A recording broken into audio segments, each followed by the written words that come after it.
Hii ni Uondo TV, mimi naitwa Aidan Jeremiah, na taarifa kutoka Jeshi la Polisi Tanzania, taarifa kwa umma. Jeshi la Polisi mkoa wa Arusha linawashikilia watuhumiwa 5 kwa tuhuma za mauaji ya Omar Mnandi mwenye umri wa miaka 30, askari polisi mkazi wa jiji la Arusha.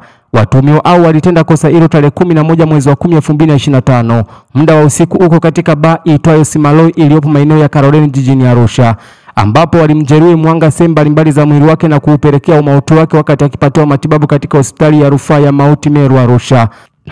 Uchunguzi wa awali wa Jeshi la Polisi umebaini kuwa chanzo cha tukio hilo ni baada ya Omar Mnandi, yani marehemu, kutokana na unywaji wa pombe ambao ulipelekea kukosea uhakika wa gari lake namba T402 CNS na kuingia kwenye gari namba T734 AXR la mmoja wa watuhumiwa hao, ndipo akaanza kumshambulia. Tukio hili unakamilishwa ili hatua nyingine za kisheria zifuatwe. Imetolewa na kamanda wa polisi mkoa wa Arusha. Hii ni Uondo TV, mimi naitwa Aidan Jeremiah wa Uondo TV.